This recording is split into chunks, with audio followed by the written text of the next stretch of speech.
출애굽기 말씀을 보면서 우리가 한 가지 느끼고 배우는 것이 있습니다. 그것은 하나님께서 계속 원망불평하고 자기의 길을 가고 자기의 소견에 오른 대로 행하는 이스라엘 백성들을 계속해서 그럼에도 불구하고 인도하시고 공급하시고 돌보고 계시다는 거예요. 어느 길을 가야 할지, 그 길을 어떻게 가야 할지, 그 길을 갈 때 주의사항이 뭔지를 하나하나 가르쳐 주시는 거예요. 하나님은요, 하나님께 묻는 사람에게 매우 친절하세요. 하나님께 여쭙는 사람에게 친절을 베풀어 주세요. 어떻게 해요? 넘치도록. 근데 그냥 입을 굳게 다물고 뿌러퉁하게 있으면요, 하나님이 옆에서 왜 그래? 여러분, 그걸 느끼셔야 돼요. 그냥 내가 하나님을 기뻐하면 하나님이 우리의 기쁨이 되세요. 내가 하나님께 감사하면 하나님이 우리의 감사가 되세요. 하나님을 내가 즐거워하면 하나님이 나의 즐거움이 되세요. 근데 그냥 입을 굳게 다물고 감사할 일도 없는 사람처럼, 기뻐할 일도 없는 사람처럼, 즐겁지도 않은 사람처럼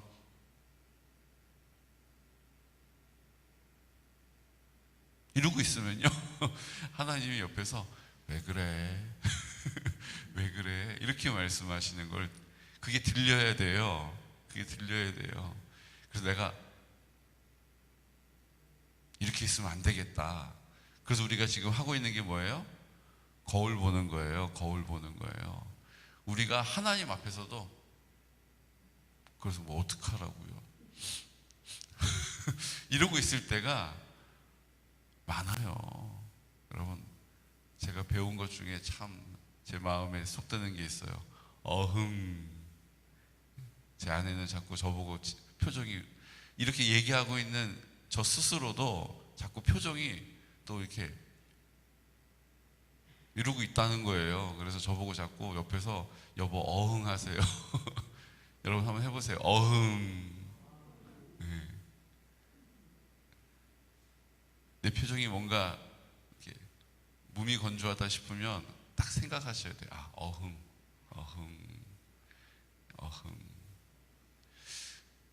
목사님 꼭 그런 거 해야 됩니까? 예수님 믿는데 하셔야 돼요. 주님이 내 안에 계신데 내 마음 가운데 생명의 근원이 되셨음을 믿는 믿음이 있는데 그게 내 표정으로 드러나지 않는 거는 뭐가 안 맞는 거예요. 질서가 없는 거예요. 그러니까 내가 그 사실을, 주님은 나를 통해서 늘 한결같이 나타내시는데 내가 그 사실을 뭐 하는 거예요?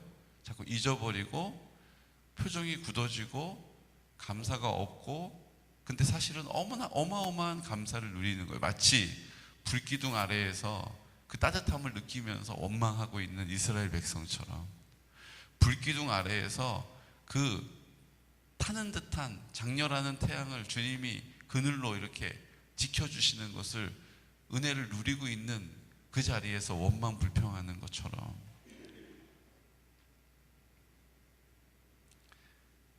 거울을 보시기를 축복합니다. 어흥하시기를 예수 그리스도 이름으로 축복합니다. 한번 해보겠습니다. 이게 마스크를 쓰니까 했는지 안 했는지 알 수가 없어요. 하나님은 우리를 신실하게 인도해 가십니다. 우리의 삶에 늘 앞서서 행하십니다. 야, 너 앞으로 좀 가봐, 막 이렇게 우리를 막 밀치시는 분이 아니세요.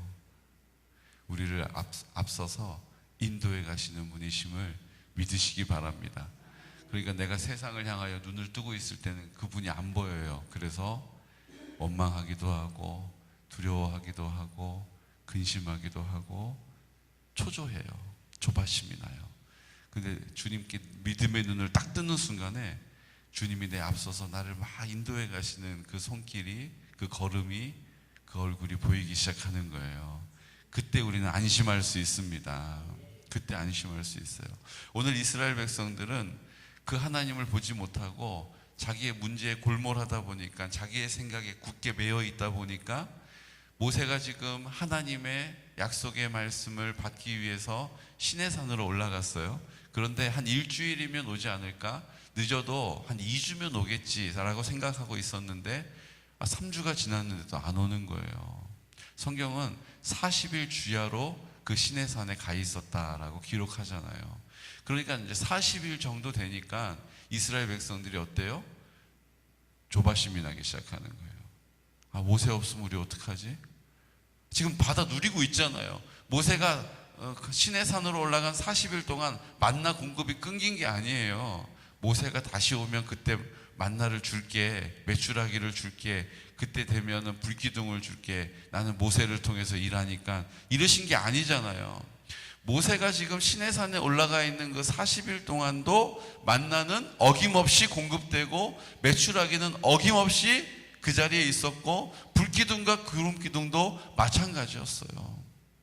그런데 이스라엘 백성들이 자기가 보기에 모세가 없으면 어떡하지라고 하는 자기의 생각에 골몰한 것 때문에 두려운 마음이 들고 염려가 생기고 그 문제를 자기 힘으로 해결하고 싶은 거예요.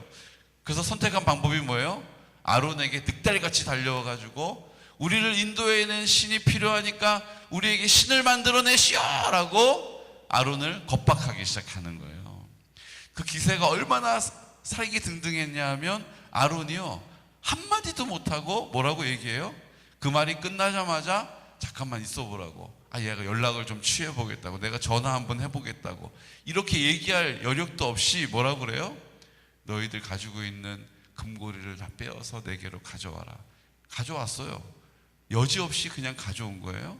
근데 그 금고리, 그 금붙이 어디서 난 거예요? 출애굽할 때 하나님께서 이스라엘 백성들에게 이웃에게 가서 금붙이 다 빌려가지고 그럼 그들이 금붙이를 줄 거다. 그래서 폐물을 가지고 그 출애굽하게 하신다라고 아브라함에게 약속하신 것을 이루신 거예요. 하나님이 필요한 것들을 이 땅에 있는 것들을 통해서 공급해 주신 거잖아요. 그런데 그 하나님이 공급해 주신 것을 가지고 뭐 하기 시작해요? 우상 숭배하는 일에 쓰기 시작하는 거예요. 여러분, 우리가 이 땅을 사는 게요, 이래요.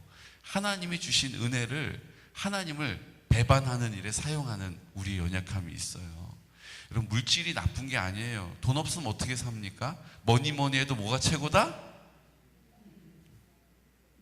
주님이 최고다. 아멘. 이제 좀 됐네요. 또 막 이렇게 몰아가다 보면 뭐니 해도 목사님이 좀 제대로 이제 뭐니가 최고다 이제 이러면 큰일 나는 거예요. 주님이 최고예요. 그런데 돈이 없으면 또 우리가 이 땅을 사는 것이 행색이 구차해요. 그래서 돈이 있으면 편안해요. 돈이 없어도 살아요. 그런데 돈이 없으면 구차해져요. 어쨌든 우리가 하나님께로부터 받은 것을 가지고 하나님의 영광을 돌리는 일이 아니라 하나님을 배반하는 일에 사용될 때가 있다라는 거예요. 하나님 물질만 주십니까? 건강도 주시잖아요. 하나님 건강만 주십니까? 시간도 주시잖아요. 하나님이 시간만 주십니까? 우리에게 재능도 주시잖아요. 근데 그 모든 것을 가지고 하나님을 높이는 일에 쓰는 것이 아니라 자기를 만족시키고 자기가 이 땅에 주인 되어 살아가는 일을 위하여 배반하더라는 거죠. 여러분, 우리를 잘 돌아보시기를 축복합니다. 하나님이 나에게 주신 것들은요, 하나님을 기쁘시게 하나님의 이름을 높여드리는 일을 위하여 주셨음을 믿으시기 바랍니다. 우리에게 난 아무것도 할 줄 아는 게 없어요, 이렇게 얘기하는 분들이 있어요. 근데 그분을 한번 유심히 보세요. 하나님이 은사를 다 하나씩은 주셨어요. 그 은사를 가지고 뭐 하라고요? 하나님을 위하여 사용하라는 거예요. 여러분, 내가 가지고 있는 은사가 무엇인지를 오늘 그 하나님을 배반하는 일에 쓰임 받지 않은 믿음의 사람 되시기를 축복합니다. 아니요, 하나님을 위하여 힘있게 쓰임 받는 믿음의 사람 되시기를 예수 그리스도 이름으로 축복합니다.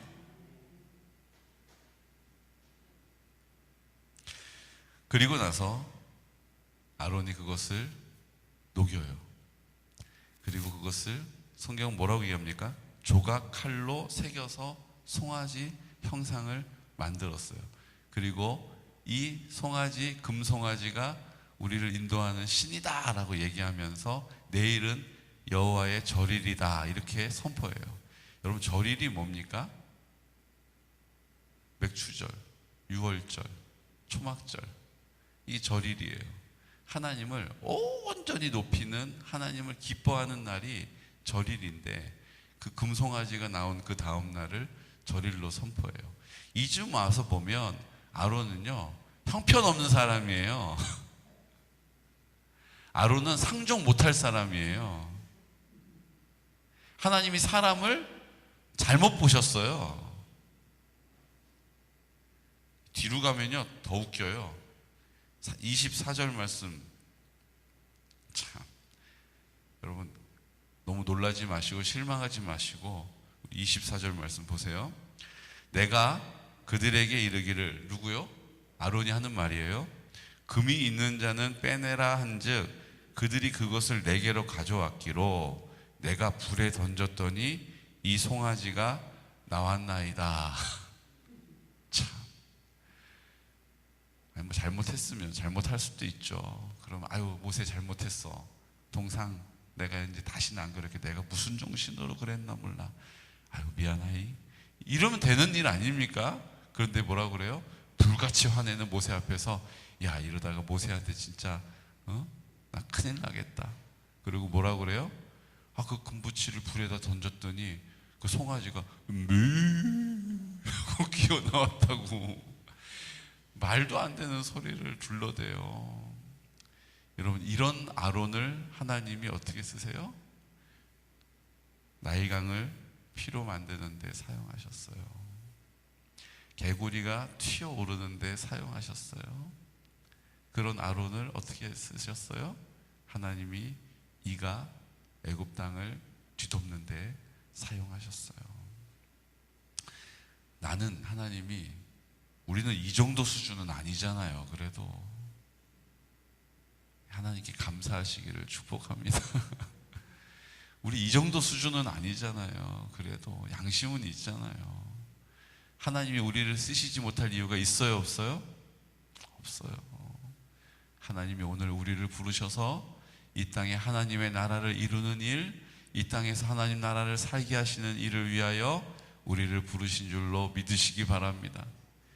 그리고 아유 내가 뭐 할 줄 아는 게 있어? 아유 내가 이렇게 사는데 무슨 하나님이 쓰시겠어? 이런 생각을 사탄이 우리에게 줄 때마다, 참소할 때마다 이렇게 대답하세요. 그래서 내가 아론보다는 조금 낫다.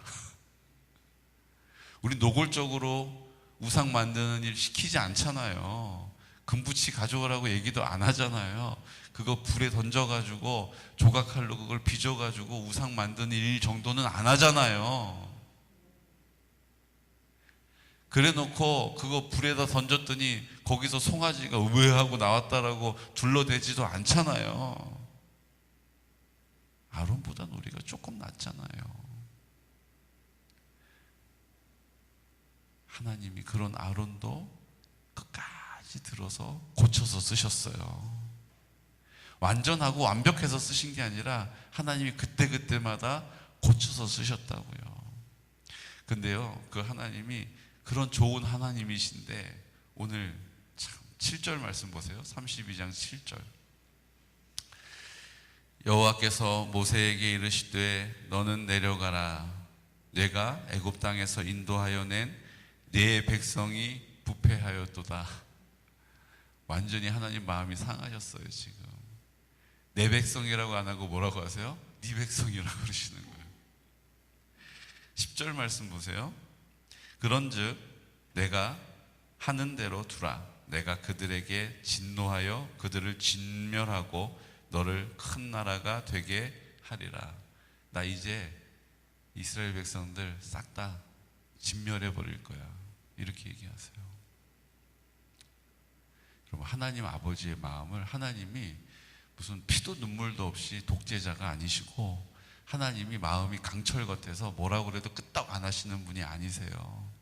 여러분, 내가 아내를 사랑하는데 아내가 다른 두 집 살림을 살았어요. 근데 그 앞에서 그럴 수도 있지 뭐 나같이 좋은 사람이 또 있나 보지? 스타일이 딱 좋아? 이런 사람 제정신이에요? 그래도 사랑해주고 이해해주면 그게 사랑이에요? 정말로 사랑하면 그거 두고 볼 수 없는 거예요. 음식을 좀 못하고 청소 좀 안 하는 건 그냥 웃어 넘어갈 수 있어요. 근데 영적으로 뭐해요 지금? 불륜을 저지른 일에 대해서는, 영적으로 음행한 일에 대해서는 하나님 용납하지 않으시는 거예요. 내가 진멸해버리겠다라고 진노하시잖아요. 그때 모세가 뭐라고 합니까? 저도 그 마음 알아요. 그냥 갈아엎어버리세요. 이렇게 얘기하지 않고 뭐라 그래요? 하나님이 애굽 땅에서 인도해 내신 분 아니십니까? 하나님의 백성 아닙니까? 하나님의 마음을 입을 열어서 막 선포하기 시작해요. 하나님 그거 용서해 주려고 하시는 거 아니시냐고. 하나님이 그들을 구원해 내셨는데 왜 그들을 이렇게 죽였냐라고 애굽 사람들이 비웃으면 어떡하냐고. 하나님이 그들을 그래도 사랑하시지 않냐고 막 하나님의 마음을 얘기를 해요. 그랬더니 하나님 뭐라고 그러세요? 참, 우리 14절 말씀, 여호와께서 뜻을 돌이키사 말씀하신 화를 그 백성에게 내리지 아니하시리라. 여러분 이 대목만 보면요 기가 막혀요. 하나님이 또 그 모세의 말에 화를 또 금방 푸세요. 여러분 하나님은 인격적인 하나님이세요. 우리가 뭐라고 그래도 하나님은 하나님 하고 싶은 대로 막 하시는 분 아니세요. 내가 진멸하겠다라고 말씀하시지만 13절, 주의 종 아브라함과 이삭과 이스라엘을 기억하소서. 주께서 그들을 위하여 주를 가리켜 맹세하여 이르시기를 내가 너희의 자손을 하늘의 별처럼 많게 하고 내가 허락한 온 땅을 너희의 자손에게 주어 영원한 기업이 되게 하리라 하셨나이다. 하나님이 약속하신 거 주님 기억하셔야죠. 이렇게 얘기하는 거예요. 여러분 하나님의 말씀은 약속이죠. 이 약속의 말씀을 붙잡고 기도하면 오늘 모세가 입을 열어 말한 것처럼 하나님께서 진멸하겠다 하셨던 그 마음도 하나님이 돌이키게 하는 능력이 나타날 줄로 믿습니다. 그러니까 우리의 기도가 하나님 말씀을 붙잡고 해야 된다는 거예요. 우리가 하나님 말씀 붙잡고 기도하면 하나님이 그 마음을 돌이키세요. 여호와께서 뜻을 돌이키사, 이게 얼마나 대단한 일입니까? 하나님의 뜻을 돌이키게 하는 일은 하나님의 약속을 선포하는 일인 줄로 믿으시기 바랍니다. 우리의 기도가 지치면 안 돼요. 우리의 기도가 담대하게 하나님의 약속의 말씀을 붙잡고 입을 열어 선포할 수 있는 믿음의 사람 되시기를 예수 그리스도 이름으로 축복합니다. 오늘도 우리가 하는 기도, 하나님의 약속을 붙잡고 하는 기도예요. 하나님의 나라가 이 땅 가운데 임하게 하시겠다라는 약속을 붙잡고 하는 기도예요. 하나님 사랑이 나를 통하여 흘러가게 하시겠다라는 그 약속을 붙잡고 하는 기도예요. 하나님이 우리 공동체를 이 마지막 시대에 들어 사용하시겠다라고 하는 약속을 붙잡고 하는 그 기도, 여러분 지치지 마시고 하나님 나라 살게 해주십시오. 우리의 가정을 하나님 나라 되게 하여 주십시오. 내 자녀들이 하나님 나라 살게 하여 주십시오. 우리 교회가 하나님 나라 되게 하여 주십시오. 이 마지막 때에 하나님의 영광을 나타내게 하여 주옵소서. 이 시간 하나님 아버지 앞에 우리 환우들을 위하여 특별히 기도해 주시고, 우리 조정옥 권사님 어제 퇴원해서 돌아오셨습니다. 하나님 우리의 기도를 들어 응답해 주심을 감사합니다. 하나님 강건하게 하여 주셔서 우리가 다 함께 자기의 자리에서 믿음으로 그 하나님의 나라를 이루어가게 하여 주옵소서. 오늘 이제 여름 성경학교가 시작됩니다. 성령으로 충만하게 하여 주시고 우리 안종상 목사님과 교사들에게 성령으로 기름 부어 주옵소서. 하나님 아버지 우리 실버처치 어르신들에게 복음을 전하는 일을 위하여도 주님 우리를 사용하여 주옵소서. 하나님 나라 되게 하여 주옵소서라고 나사렛 예수 그리스도 이름으로 선포하면서 기도드리겠습니다. 주여 주여 주여. 거룩하신